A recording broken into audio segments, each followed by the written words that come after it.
Comhrá le séasúr cethair do Comhrá Le Tomás. Bílinn gachtaí céadaoin I gcóir le EIRGRID. Be mé caint le imróí caide agus be cadé cracagain agus Comhrá I caint ar gachnaí buinteach le caid. I remember saying to him, "This is some trip, Sean Murray. This is unbelievable." he says, "It's not a trip, Muggsy. It's a tour." And I was like, "No, but you know what I mean." He says, "No, I don't." So proud there again, D&G. Who're there again, D&G. Dalshin Cabana. Yeah, to LNG anyway. Larry and Galvin anyway. That's the brand name anyway. This season, the show is brought to you by EIRGRID. They're the proud sponsors of the Under-20 All-Ireland Football Championship. Not only is EIRGRID delivering a cleaner energy future for Ireland, they are invested in development of our most promising GA players and the managers that help them to shine. We're back for another season 4 of Comhrá Le Tomás in association with EIRGRID. EIRGRID are the operator and developer of Ireland's national grid. Tonight, I'm delighted to be joined by Colm Parkinson. Colm, you're normally doing the interviewing. So I had a good think all day long. I have a busy job, but I was thinking, what can I ask Colm? Where do I start? And I said, do you set out with the media work, Colm, or how did it? Had you any interest from a young age, or how did it just come about? It came about just kind of. News Talk asked me to do some co-commentaries. They asked me to do a Saturday panel, and I wouldn't have had done any media work. But looking back on it, Tomás, I remember when I was in school and I left school and I was back. I remember dropping out of college and I was back just watching one of the Leave Insert matches or whatever, and I ended up doing a commentary on that, and I did halftime interviews and everything, and I remember loving it. But then, of course, that kind of stuff just went out of my head completely. But then when I started doing it for News Talk, I did sideline reporting and, little bits and pieces like that. And I just loved it. I was just out of the game and it kept you on the sideline. The players would run out of the tunnel past you and you're kind of involved in it. And I love the buzz of it. I love the buzz of the radio. And, just really, really, really enjoyed it. But it was just a random phone call from News Talk to ask me to go on that Saturday panel. I got on all right with those Saturday panels, and then they asked me to do the co-com. And then that planted a seed in my head. I was working in finance at the time. Jesus, maybe I might be able to do this full time. So I dropped out of the finance job. I went back to DCU full time, and I got a master's in journalism. And kind of went from there then. All the old off the ball boys, the second captains, all left News Talk then. It all worked out great. It's like perfect timing. I wouldn't usually get lucky like this. And they all left, 5 of them at the same time. And then I got a full-time job in News Talk. So it just, from the start of it until the end of it, until I got in there permanently, it all just seemed to fit into place. It was weird how it worked out. Are you sociable? This is a weird question now, Colm. Are you a sociable person? I'm not. I don't like talking to people, even though I'd work with television and I'm doing this and all that, but naturally I'm not comfortable. If it was a choice of me walking down the road and I knew somebody at the far side, I'd keep walking if I could, So, are you a sociable person like you are? Well, no, I would put the head down depending who the person is. If you're I'd be very social over a pint or in a pub. I would have no problem. I can get a bit socially awkward at times, or you meet somebody and you can I don't know. It's a weird one with me. I could, for example, I had to be a best man at my friend's wedding. I could stand up in front of 400 people in Liberty Hall for the show in a kind of in a pub setting and feel very little nerves and get over it. Jesus, I was a nervous wreck being the best man. I knew everybody looking at me that I knew, and I made a balls of it. It's a weird one. It's a strange one. I would be a social fella, but I get what you're saying. If there was somebody on the street, sometimes I would. I think as well, when you have children, you become less social, and you have your own little family. And I think I have a circle of friends of maybe 2 at this stage. The podcast, it's a huge success, Colm. I was watching all the clips you do, and I saw the Shane McGuigan interview. I find it very fascinating. What's the biggest challenge for you? What you find hardest about that racket, about the media side of it, about driving it on yourself, your own? What's the toughest part of the whole thing? I don't listen. I love the job, so I don't think if anything, it's texting lads and annoying them and asking them for interviews and they don't come back to you for 2 or 3 days, and you might have to send feelers out with somebody else then, and then the two of them could come back and say yes, and then you're completely snookered, or they might never get back to you at all. I find annoying, because like we were both players, Tomás, and like, I mean, I don't want to be annoying lads. I have double text, fellas. I've sent the second one, and sometimes that's worked out for me. But it's probably the texting. I hate, like, I'm on the WhatsApp groups and everything. I don't contribute to them, because when I'm finished working, I don't want to be on WhatsApp. For me, WhatsApp is a job, trying to ask fellas for interviews and organizing the show. And it's probably that administration side of it. Like, doing the shows, I love. I like even planning the shows and, producing them and seeing which is what are the best talking points out of the weekend. What will we get into? I enjoy all that. Probably a researcher's role. You're lucky enough, you have researchers here on Comhrá Le Tomás, so you don't have to worry about that. There's a team. There's a team there, Colm. There's a team. You're a lot more high profile than me, though. You see. I'll tell you. Did you ever message anybody and you got no answer at all, Hallback? Oh, I have, yeah. Who's do I listen, I say it on the show, I don't mind. Cian Lynch is one I've texted and he just reads it and doesn't reply. Other ones will do the trick where they don't read it, but they've been on WhatsApp hundreds of times. A year later, the message might be unread, and it just go. When I started in the media, when you're just out of the game, I used to take these things personally. I was like, what kind of a bollocks now wouldn't, at least get back? Like, I don't mind a no, but I hate being left hanging. But look, I don't even remotely take it the wrong way. Like, these lads have enough to be doing, and I'm looking for a free interview off them, and they've better things to be doing. So, loads of them, Tomás. A lot of lads would not reply. I would say 90% would reply, but like, I send a lot of requests, so like 10% is a lot that wouldn't. I won't go into, we're not going to discuss, and we could talk about it all evening in terms of tactics, in terms of whatever. People are sick of listening to that possibly all the week, and there's an amount of it at the time. I'll ask you one simple question, Colm. Would you like to play football now? Well, listen, I thought about this, because I say, and the full forward line, absolutely not. I was a fella who was breaking out in front, looking for ball, laying it off. Like, I was kind of a target man, number 14 for Micko, and he thought there was a good role for me there, even though I wasn't a good scorer. A wing back is perfect now, though, Tomás. Like, you're coming late onto the play. It's like you could develop into a good attacking wing back. You don't have to mark anyone, and you're just waiting for the ball to go over and back a few times, and then just take it on a burst. And like, I do think I could play that role, but in the full forward line, absolutely not. It would be, I don't think I'd enjoy it, because I just loved kicking the football. I loved it. And if the manager ever said, right, lads, no solo, no hop, or only a hand passing game, all these things pissed me off. I didn't want to. If you were told it was just a hand passing game, and at the start of training, there's no kicking for this session tonight, you would be in terrible form.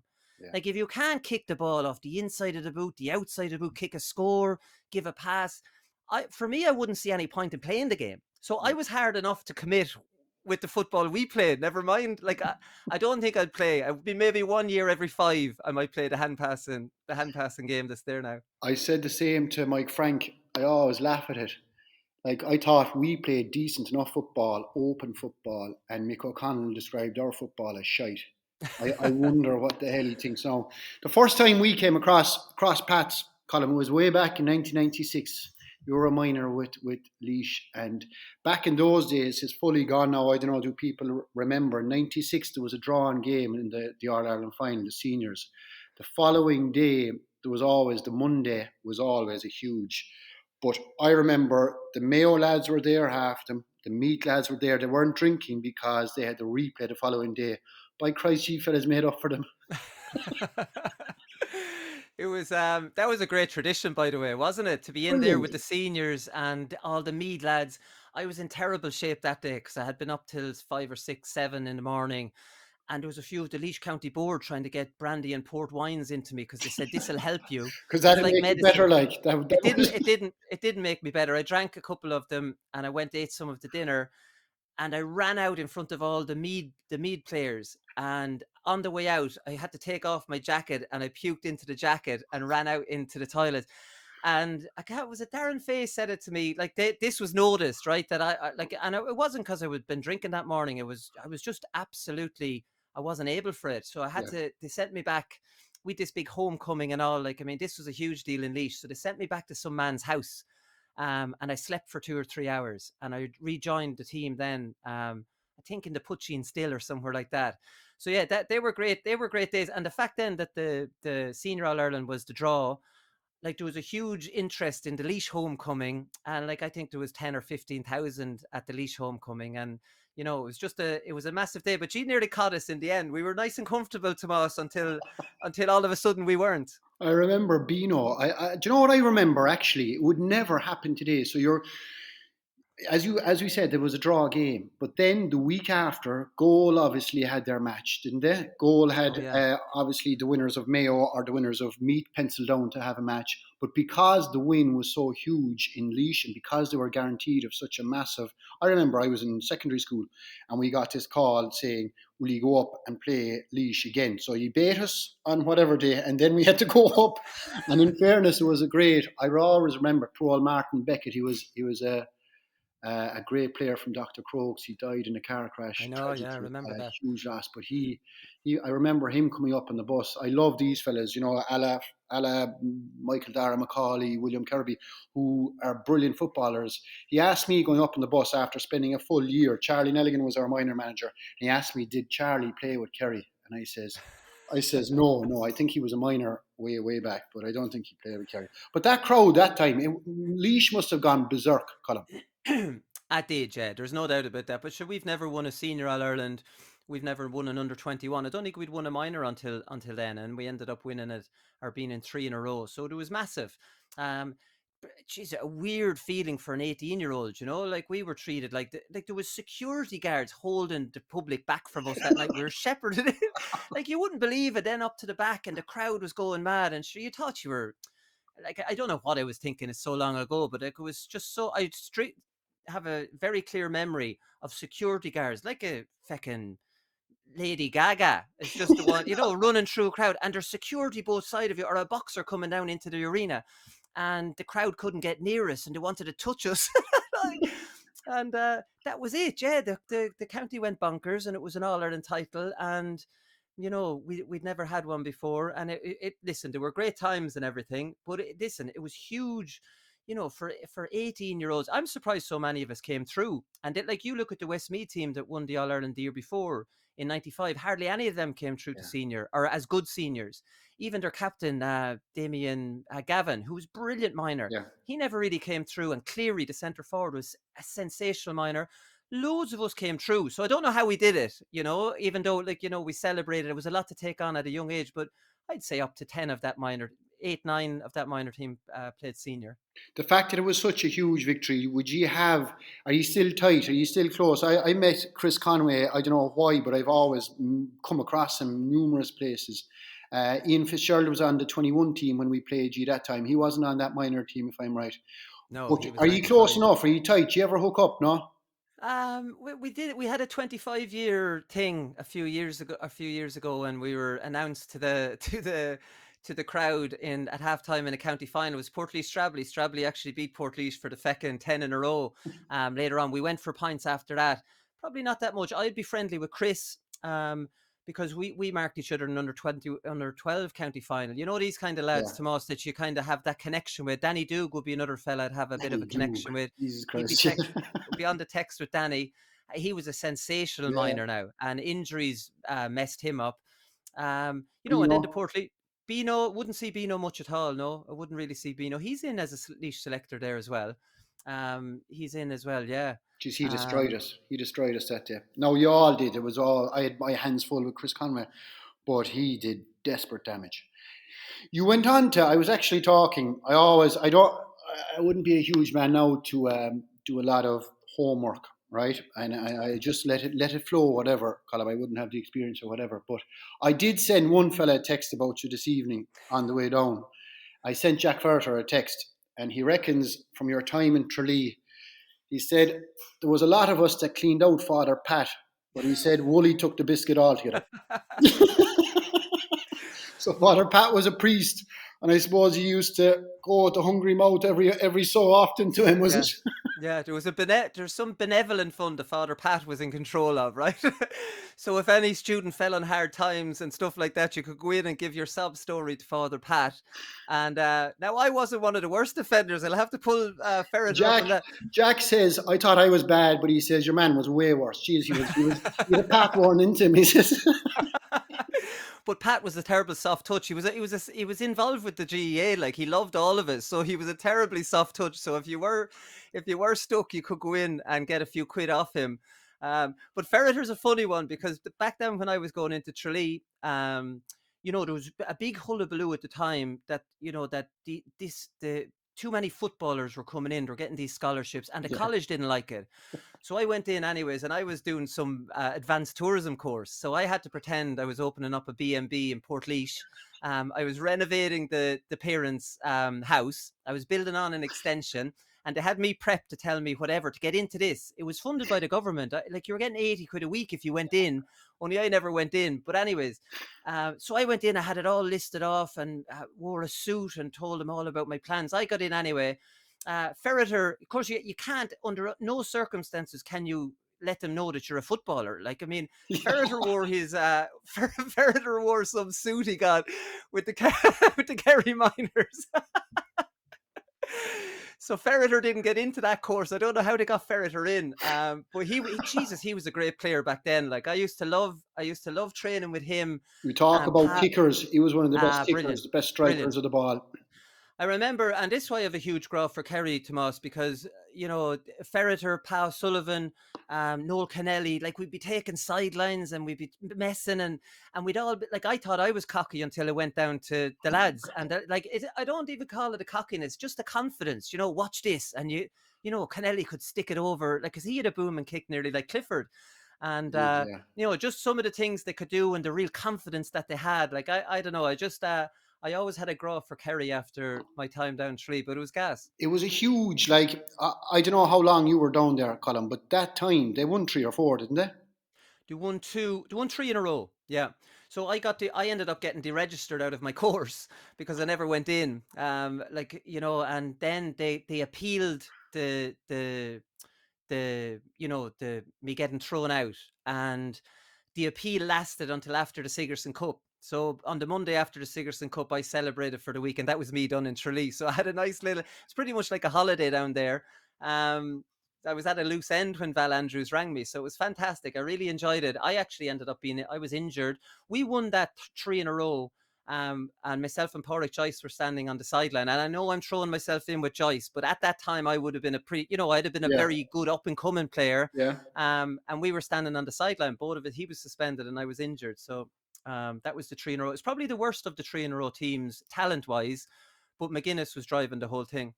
McGuinness was driving around Tralee in a white Celica. You'd often be the two of you with dark glasses driving around horns at all hours of the morning. That's the other thing Jack said.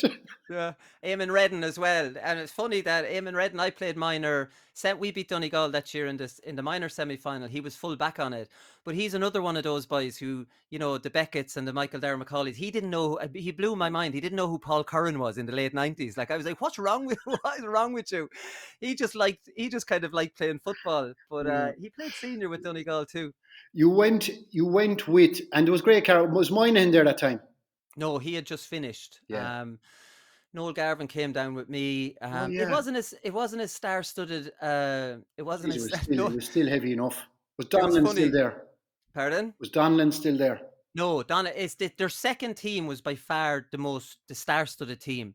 It had Barry O'Shea fullback, Moynihan. It had Donlan. It had Joyce. It had McGuinness. Had Mike Frank. Mike Frank was gone at that stage. That had their second year to beat Jordanstown in the final. That was like Jesus. It was a who's who of intercounty players.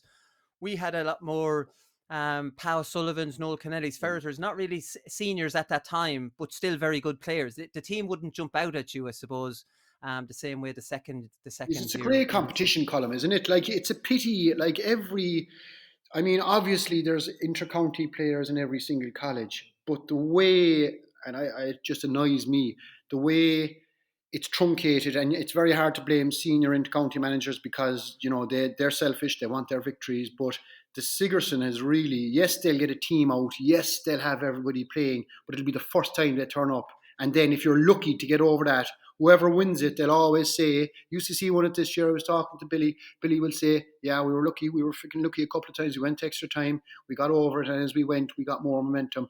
But the Sigerson has been, it's rammed into a corner. It's hard to survive, isn't it? Do you know what the problem is? There's no public interest in the Sigerson Cup, and it's the games are on during the day. Nobody gets to see them really, other than the final. And the only people that absolutely love the Sigerson Cup are the players that played in it. They adore it. They know the importance of it. It's the camaraderie. It's the first time you meet fellas from other counties, and you can weigh them up. You can see what you're like compared to them, and you create a bond with them. And you've never had that before. You only have your own minor, colleagues, and now you're playing against, and one of them on the team could be a senior intercounty player. Now let's see what I'm like against him. It's a magical time, Sigerson Cup, but nobody seems to care about it. I remember when we won it up in Belfast. I was talking to Tom Brewster, who was he was with Queens. They are lunatics for the Sigerson Cup. I thought I liked it. The northern teams are crazy anyways when it comes to Gaelic football. Every type of a football. All football. Yeah. Club, Ulster Club is like a religion. Sigerson Cup's a religion between the universities. The Ulster Championships are a religion. They're the most intense. They're most intense boys you'll ever meet. Mark, you played with Mark in Maynooth. I know you were in a few colleges, right? And I know you played with Mark. Mark told me his story one day, and I was asking him. I think Brogan was up there at the same time, and I think you were he got a fit of laughing at you one day. Your coach came onto the bus or something, and you had to pay for togs or socks, or you had to pay for your jersey, or you had to pay for something, and you found out about it on the bus before you travelled to this match. And I don't know who the manager's name was. Let's say it's Pat, and you say, Pat, I'm not paying for this. And the answer is, you have to pay for it. Well, I don't think I want to play for this team anymore, Pat. Is that true? Jeez, I don't remember that, but there's a lot of stories thrown at me that I wouldn't remember. Mark told a good one on another show that I got, where we were after beating St. Mary's up in Belfast, and Mark did a great job on Stephen O'Neill. Again, two lads that Stephen O'Neill, I think he might have played senior, because he played senior very straight out of minor on McGeeney that year. Remember, I think it might have been 99 or 2000, and he said I cozied up to Mark on the way home on the bus anyways, and Mark says, what's the story with this lad? Like, I mean, he never usually sits in, and we got down to Maynooth anyways, and I says, here, come on, me and you will shoot on up to the students' union here. And he says, geez, but everybody's going into the roost. I says, I can't go in there, Mark, I'm barred. And so then Mark suggests another pub. Now, look, forget about it. We'll go up to Club LA there. I'm sure, look, we'll go up, we'll see, we'll want to... Mark, I'm barred out of there too. So Mark kind of understood that if he stuck with me, his options were limited. And you had a good enough team there as well. Oh my God, the team we had in the news, it was better than any Tralee team, but they were all on. I was the only county senior. There was John Keane All-Star, Barry Cahill All-Star. There was Alan Dillon All-Star, Alan Brogan All-Star. There was Ross Munnelly. There was Declan Lally. There was myself. There was Conor Moran that played in the Senior All-Ireland with Mayo. Dermot Geraghty, who played in the Senior All-Ireland with Mayo. There was Mark All-Star. Like, I mean, but they were all under 21s. I remember making speeches in a dressing room saying, lads, you don't know how good you are. You're all going to be brilliant players. You're all going to play senior, and we have to believe we can beat them. And it was UCC beat us by 2 points in a terrible conditions. I was marking Paul Galvin. I was wing forward. He was wing back, and the fellow was practically growling at me. Galvin was in the rain, up in Sligo. And UCC, I think they went on to win it, or they were beaten after extra time in the final. So that's how close that team were, full of young lads, Yeah. But right now, if you were to look at that Maynooth team, you would be like, how the hell did that not win a Sigerson Cup?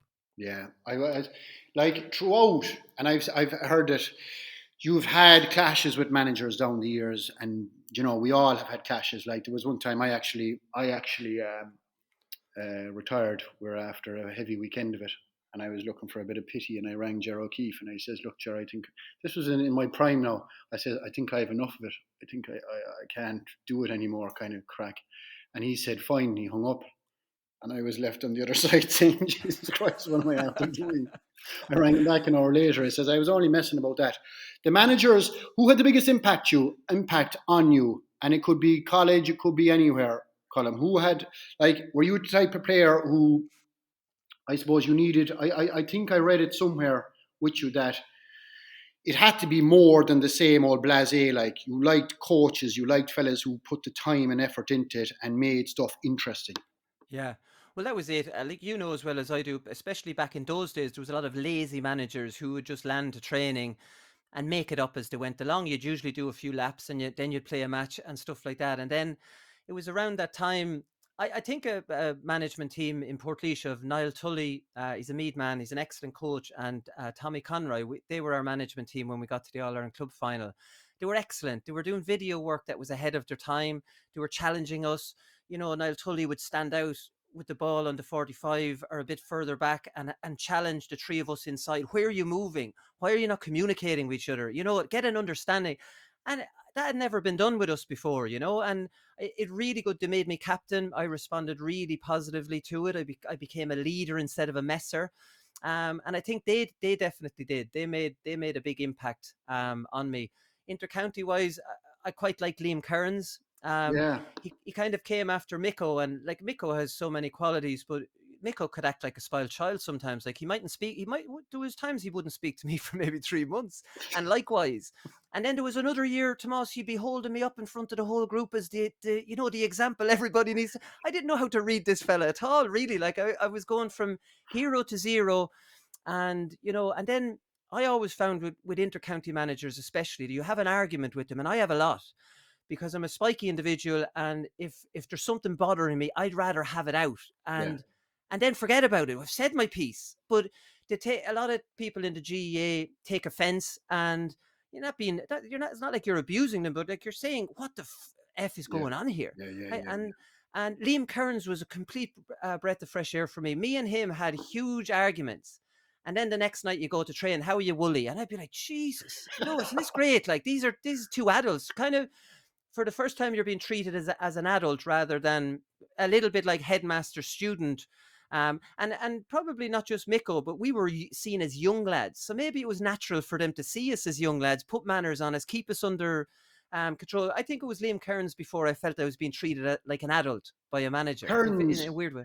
It was tragic what happened, and like he was involved in a Limerick team, and Limerick traditionally, Colm, you'd know yourself, would not be in the same, and it's not trying to be arrogant, but they shouldn't be causing Kerry problems. But he put something into. Now they had good players, very good players, but we came across teams, plenty of teams that had good players, but didn't have the stuff. He put something into them. He did the same with Tipperary. What was it about him? Do you know, was it good coaching? Was it inside in the dressing room? Was it the player relationships? What was it that he had like? Well, it wasn't like I like Kearns because, like I said, it was coming off a year. Micko's last year relationship between me and him had completely gone, and not just him. It was his right hand man, Declan O'Loughlin, who had a huge influence over him. Me and him had stopped talking.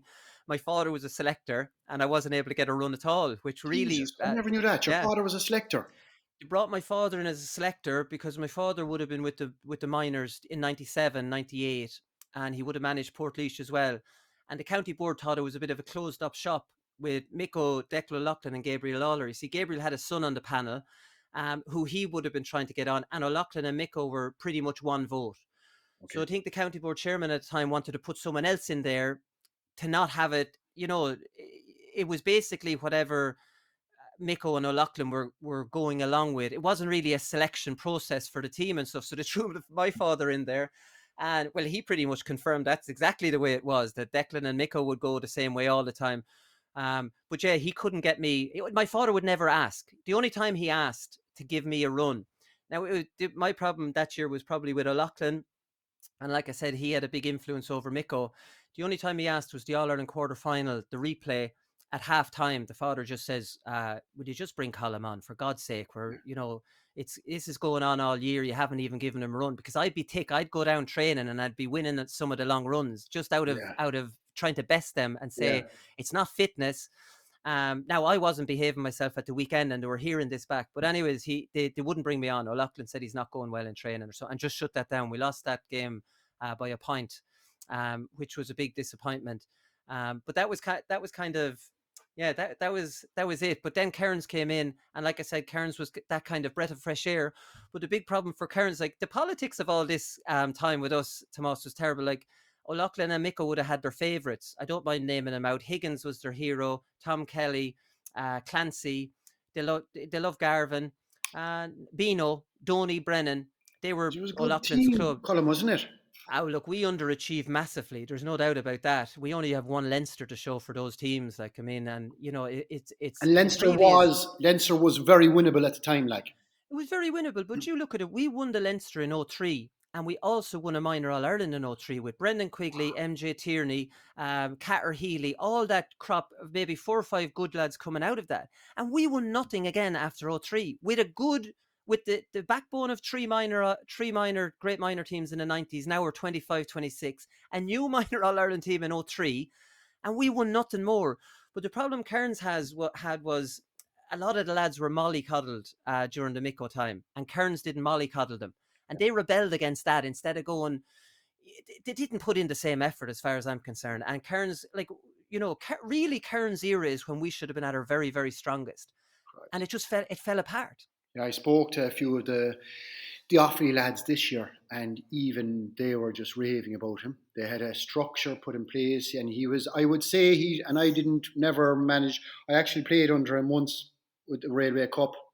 Should have taken us a few hours to get up to the match, and it took us nearly a full day. I was with my brother and Adam Garrett, and it was, my God, we shouldn't have been allowed to play at all. We were down in the hotel lobby the night before the match. It was horrendous. I tried to blame them, they blame me. I'd say, Parole, Jesus, he saw everything going wrong. I was playing the following day. The first guy that went down injured was Mark. Adam was brought on early, and he was disgusted. He was brought on early, and we were playing the lads from the north, and of course they took it so serious. Jesus, it was hectic stuff altogether. Yeah. Can I ask you, and just going back to Micko, and I know you probably clash and all that, if you were to say, because he was the one manager down in Kerry, like he'd be revered down in Kerry, and he'd always will be no matter what happens. Say early on or whatever, when he initially came up, what were his strengths inside? Was it in the dressing room beforehand? Was it? It was. It was giving us the confidence. We were again coming off a terribly bad time under Colin Brown, who was, oh Jesus, we'd reached rock bottom. We'd been hammered by Meath. I had left the panel at this stage. I was in America, but they were destroyed by Meath in O'Moore Park, and Micko came in. It's just the belief he gives you, because no matter what you won at minor, we'd no history of winning anything at senior, and you know, he'd send you for laps. He'd come back. He'd tell you a story about Jack O'Shea, about Pat Spillane. He'd tell you you're every bit as good as him, and you'd be just walking on water with this. Like, I mean, Jesus, Micko Dwyer. Like, I mean, because he's just a huge man. It was the confidence he gave you, and that was right up to the very end. What he was able to do to Ross Munnelly, it was like, you know, Munnelly just fucking, you know, it was the best football that he ever played in his career was under Micko as a wing forward, a live wire. But he was able to tell. Like Micko's formula wasn't rocket science. It was run the shite out of you, get you fit, and then play loads of football in the summer. And what better way to practice for football than to play football, you know? Now, it got slightly monotonous when the A team were beating the B team. You see, Micko's whole philosophy was you never change a winning team. So you could be playing shite on the winning team and you're safe because the team wins. And the B team knew this. So the B team weren't motivated really. And the football matches probably weren't as competitive as they could have been, because the B team knew, well, I'm not getting in anyways. And, you know, but that was it. Micko just gave the first team confidence. And it was also the confidence he gave you, knowing the opposition were wondering, you know, Jesus, they have Micko Dwyer. They have some great players. It was all just everything. Him being involved with the team.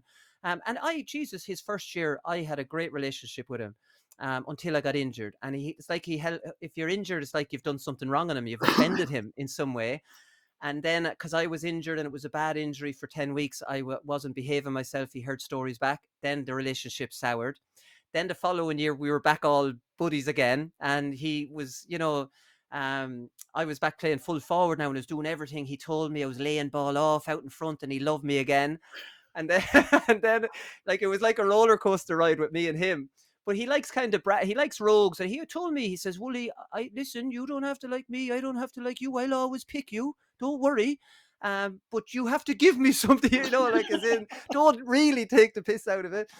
Listen, I hate being remembered, Tomas. My introduction is to me in the media was calling Micko Dwyer a bluffer. Like, I mean, and especially with my career, which a lot of people could say was a bit of a joke at senior level, was there 1 year back and gone and arguing.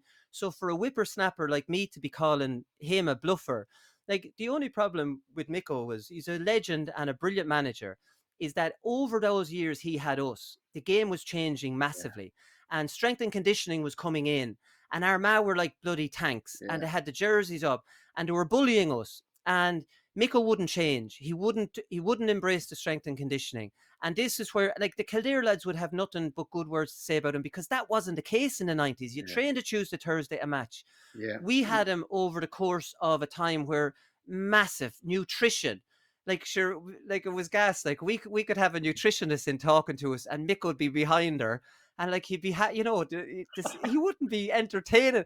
And then we go up to the Red Cow and have a Friday morning of the match. But that, in Miko's eyes, that was the nutritionist box ticked, right? Got her in, got someone in to talk to you. And, Micko didn't believe in it. And it's just so many changes came over those years from 03 to 07. That's when the game fundamentally changed in preparation. We couldn't deal with it, Colm, though. We couldn't deal with it. And it wasn't, you look back at the Tyrone team that we couldn't get over. They didn't play in any way as defensively as teams do now, or were as organised. Yes, they got players back. Yes, they tackled like absolute dogs. But that was perceived that time. But the very start of change happened then. And I do agree with you. I think a lot of managers, the older type, would have struggled with, and Paddy was the same. Paddy had this thing where, and Jack was different. It was Jack Connor used to always put me on a wing forward if it was number 10 on the far side. If that guy was tall, rangy, Jack Connor would send me over there. If it was a small, fast, I didn't like those fellas, I would be moved. But Paddy was always, whoever lands on you, that's your man. That's it. That's the way we go. We rock on. Number 5 is number 5. That's it. But around that time, football did change. It changed for good, really. You said, you mentioned America there. Did you go to America? Did you spend a few summers over there? The crack over there must have been good. Yeah, I spent 5 summers in America. Like, I mean, I was dropping off panels right, left, and centre, Tomas. Like, I mean, my first year was. But it wasn't to go to America. You drop off a panel and then you get a phone call, would you? Well, sometimes you might get the phone call before the season would be. So let's just say if you're sober, you're not getting on with the manager, that might make the decision an awful lot easier. But yeah, I went twice to New York. I went to Philadelphia. I went to Boston, and I went to Chicago. I did a right tour of them all, and loved it. Absolutely loved it. You weren't labouring too hard out there, were you? Geez, I did, Did like, you? I mean, I have to say, every boss I had out there wanted me to come back. The football teams maybe not, not so much.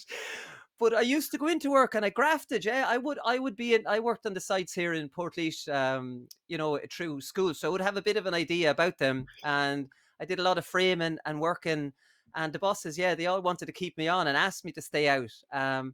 But yeah, the New York, New York summers were great. And then the Boston summer was fantastic. That was my last one. That was the year I took out to go traveling. And I was like, Jesus, I'm definitely going to cash in across.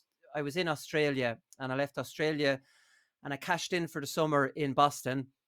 And then I went down to South America and I toured around South America on my Boston money. I think I had some money left over even when I got back. So I did. That's what I did, because when I dropped out of college, I went to 5 different colleges, Tomas. Like, I dropped out of college for 4 different years. So the way I looked at it was, you weren't stressed though, were you? Because you didn't feel under pressure. Jesus, I have to do something. Was there some stage where you said, Jesus Christ, I have to snap? There was, yeah. The parents made me go for the prison officers, and I got that. And that was like, I dropped out of 3 colleges at that stage, and it was like, go into the prison now in Portlaoise and spend your lunch break down in the pub drinking pints. And I know that might sound appealing to some people, but I didn't want to be doing that. And I told the parents, look, I'll go back one more time, and I'll finish it this time. And it was that year then I went to America nearly every summer, and I'd bring home some money, and I wouldn't be burdening them, because they paid, obviously, for colleges I was dropping out of. And I just made it easy on them by having my own money. And I got myself a car. I'm sounding like I got loads of money out there now. but it wasn't huge money like they're getting now. The most money I got was in Boston when I got a bit more streetwise, and I actually I named my price rather than accepting what they were giving me. If you know what I mean, you know yourself, Tomás. You're long in the tooth now. Come here, did you ever play Aussie rules? I got on the compromise rules team that time in 1999. 1998, I was still a year the same age as you, still under 21 again in 99, and I got It's a on the tough compromise sport. rules. How did you mix Um, out there? I loved it. No, and unfortunately, it was the one in Dublin. It was the very first one where they resurrected it from the 80s. Remember, there's too many Yeah. rows and all that kind of stuff, and then they brought it back in 98. Oh my God! Like, I mean, you should see the boys that were on that team: McGeaney, Brian Steins, John McDermott, Trevor Giles, Moynihan. Moynihan, then all the Kildare boys, Donnellan, Joyce, or maybe Joyce wasn't even on it. Niall Buckley, like these are lads that in the 90s now were Yeah. like these were the lads, Tomas, we were looking at Who's in going, oh my charge? God. Who's in charge of it? Colm O'Rourke, O'Rourke, yeah. John O'Keefe was a selector, and Mickey Moran was a selector. And I made the first 17 of that team. I impressed them so much in the trials that I made the first 17. And I ended up only getting 10 minutes in the actual. How many tests were there? 2 or 3? There was 2 tests. It was best of. There was 2 tests, and then they aggregated the scores on it. But it was the same year because the Aussies obviously learned as the years went on to pick smaller, faster lads. Yeah. But this was the first year, so there was a lad called Spider Everett that was 6'7". There was a whole load of 6'7" lads. You know, it was Darren Fay against these lads, and in the full forward line. It was magical stuff. I swapped the jersey. It was down to my knees after the second test. Like, this is how big these fellas are. These Aussie jerseys. I remember like my brother Dara played fullback. He marked Barry Hall. I've never seen a more cowardly performance from an Irish player in all my life. But they were. I went on one trip, and it was 2005, and I didn't want. I was actually pulled. I was going to pull out the night before because Tyrone were after beating us for the second time. I did not want to go on that trip. I did not want to meet the Tyrone fellas. I didn't want to come near them, and I actually had more crack with McGuigan, with Ricey, with Mulligan. They were great fun. Jordan was a sound fella. But Chris Johnson went absolutely nuts. That was that he one, nearly killed Jordan. Gooch was out there. Gooch didn't see 10 minutes of. I keep mentioning it. I mentioned him in the last day as well. But it was a tough sport. I saw lads in I don't know. There was some part of it. Yeah, it was great representing your country, everything like that. But Jesus, there was times where the Aussies knew they were physically stronger and just started acting the maggot like. There was. Sure, the Geraghty one was terrible in Croke Park too. They nearly killed him, and that was the time O'Mahony and Galvin went to go boxing them. Do you remember that in Croke Park? I actually met Jack O'Connor on the way out of that game, and kind of as in what's after happening here. It was like, people used to go to the games to see the fighting, see the action. They wanted to see. And where would you be going like that? Listen, at the end of the day, Dara's a clever man. What's he trying to prove fighting Barry Hall in there in the full back line? Like, I mean, it's madness. Only the likes of Galvin and O'Mahony that kind of, would be, very, very combative. I saw Sean Kavanagh that 2005, or was it 06, the Croke Park one, whatever year that was. That man stood on the sideline, never moved. He didn't want any part of this at all. I was sitting on a bench one day above, and Derek Savage. Remember Derek Savage? Brilliant corner forward. Lovely fella, yeah. Brilliant corner forward for Galway. And Tony Watna was a guy in the sideline. The management were up in the stands. And there was about 3 minutes to go, and it was a fairly heavy, saucy game now. There was fellas getting belted left, right, and centre. So obviously Tony Watna was hooked up. He came over, and I was sitting right beside him, and he says, "You're going in, mate. You're going in, mate." And he turned around. He said, "Jesus, there's nearly half time. No, there's no fucking point going in. I'll stay here until half time." Sure, in the 98 one, I came on 10 minutes before half time. This is my only 10 minutes. It's my only cap for Ireland. And after about 2 minutes, I was given one of those balls, that you can't mark, that bounce in front of you, and you had no choice but to catch it. The minute I caught it, some monster jumped on my back and fell on top of me, and the ball was at my chest. So it actually squeezed every bit of air out of my face, right? I was running around, trying to run and go, I couldn't breathe in, right? And I just didn't want any part of it. I wanted to be just called off the field. And then I went to try and tackle a fella, and he was so big, I slid down from his shoulders down towards his hips, held onto his jersey, and I think he kept running as he's dragging me behind him. Right? So I think they were my only two interactions in the thing. I made another run, and Donlan didn't give me a pass. I reckon I had a point on. And McGuinness and Brendan Devaney always say this, that I came in at halftime because I had the long hair, and the hair was all disheveled, and I had a look on my face and like I was after being put through a fucking washing machine or something, and they were in the stitches laughing at the two at me. And then O'Rourke took me off, and that was my only experience at that. Yeah. Oh, just is there any point, Colm? I love, like, as I said, the podcast we have here now, and we thank EIRGRID for the sponsoring of it. But I just like the crack and the banter and meeting up with fellas and the old mates. Like, we're a team that never ever meet up anymore. We never do. There was a reunion for the '97 team last year, and I was a sub on that team, and that was the first time in a long time. And it's not that they don't get on; they had tremendous fun. They had brilliant, but we're not a team that meets up all the time. So anytime you do, I love chatting about the old stories, about the way it was. I mean, you can be guaranteed, there's fellas now, and it's great. We were harping on about it for long enough that we wanted games every 2 weeks, but you can be guaranteed the crack that you talk about inside in dressing rooms, and that drives you on for the winter months. Do you remember when Wooly was hanging off the ceiling or whatever he was, or Tomás was running down the street with nothing on him or whatever it was? That's what drives you on.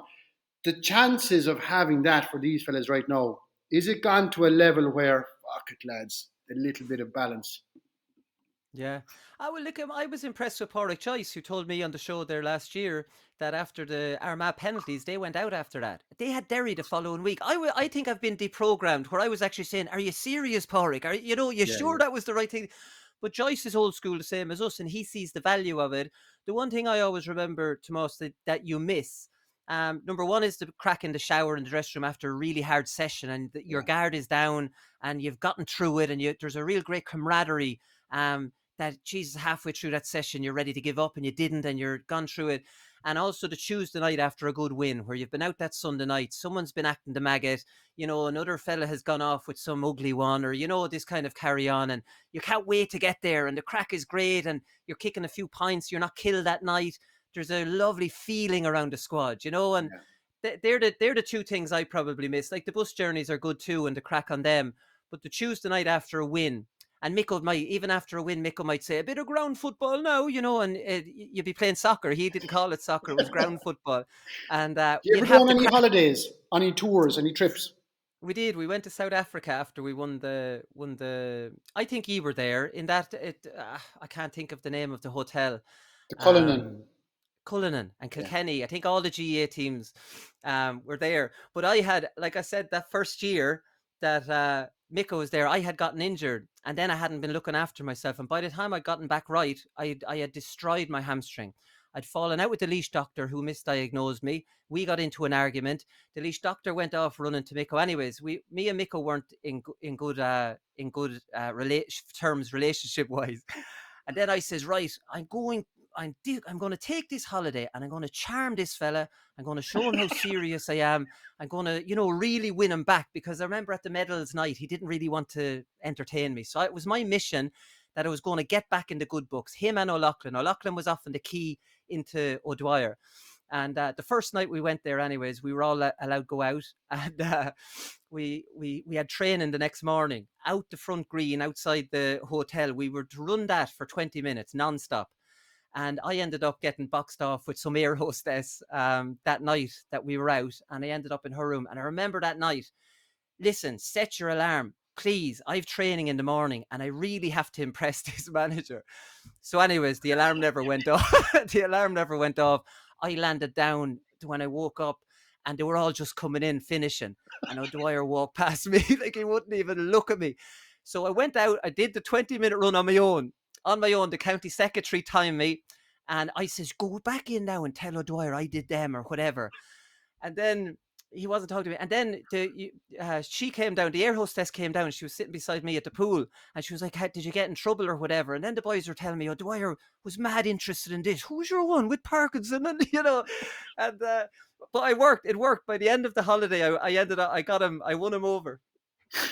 Those holidays are brilliant. The crack you'd have on it. They were.